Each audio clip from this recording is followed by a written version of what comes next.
নমস্কার বন্ধুরা, আমি বিকাশ। আপনারা দেখছেন তোমার আমার নিউজ। আমরা চলে এলাম আজকে আবার একটি নতুন ভিডিও নিয়ে।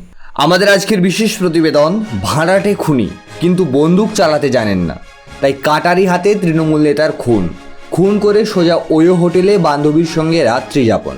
হুগলির কানাইপুরে ঘটে যাওয়া এই চাঞ্চল্যকর ঘটনায় রীতিমতো শিউরে উঠেছে গোটা এলাকা।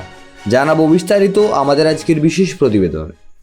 বুধবার সন্ধ্যায় হুগলির কানাইপুরে নিজের দোকানের সামনেই কুপিয়ে খুন করা হয় তৃণমূল সদস্য পিন্টু চক্রবর্তীকে। হত্যাকারী বিশ্বজিৎ প্রামাণিক ও দীপক মণ্ডল পেশাদার ভাড়াটে খুনি হলেও বন্দুক নয়, হাতে ছিল ধারালো কাটারি। 3 লক্ষ টাকার সুপারি। পরিকল্পনার নেপথ্যে পিন্টুর এক সময়ের বন্ধু ও ব্যবসায়িক অংশীদার বিশ্বনাথ ওরফে বিশা। জমি নিয়ে বিবাদের জেরেই ঘটে নৃশংস খুন করে পালিয়ে বারাসাতের একটি হোটেলে বান্ধবীর সঙ্গে ছিলেন বিশ্বজিৎ, আর সেখানেই পুলিশ গ্রেপ্তার করে তাকে। তার একটাই প্রশ্ন, আমার খোঁজ পেলেন কিভাবে? বিশার ফোন, এলাকার সিসিটিভি ফুটেজ এবং মোবাইল লোকেশন ট্র্যাক করে 3 দিনের মধ্যেই মূল খুনিদের হদিশ পায় পুলিশ। সুপারির টাকাও আংশিক উদ্ধার হয়েছে। জমির দালালি, পুরনো শত্রুতা আর রাজনৈতিক প্রভাব সব মিলিয়ে এক রক্তাক্ত পরিণতি। পুলিশ জানিয়েছে আরও কেউ এই খুনে জড়িত থাকতে পারে। তদন্ত এখনও চলছে। সম্পূর্ণ প্রতিবেদনটি নিয়ে আপনার কি মনে হয় কমেন্ট করে জানাতে ভুলবেন না। আমাদের আজকে দ্বিতীয় বিশেষ প্রতিবেদন, তেজস্বীর নাম খসড়া ভোটার তালিকা থেকে বাদ, নির্বাচন কমিশনের পাল্টা দাবি।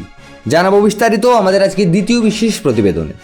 বিহারের ভোটার তালিকা থেকে বাদ পড়েছেন লালু প্রসাদ যাদবের পুত্র তেজস্বী যাদব। অন্তত এমনটাই দাবি করলেন তিনি নিজেই।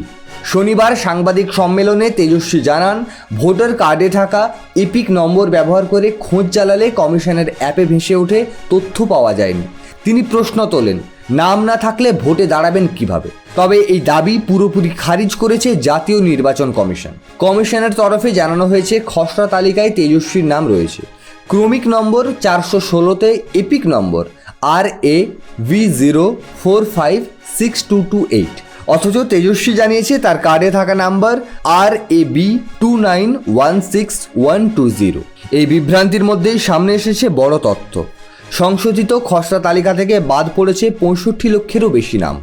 রাজধানী পাটনাতেই বাদ পড়েছে প্রায় 4 লক্ষ ভোটার। তেজস্বীর দাবি, কমিশন স্বচ্ছতার সঙ্গে কাজ করছে না।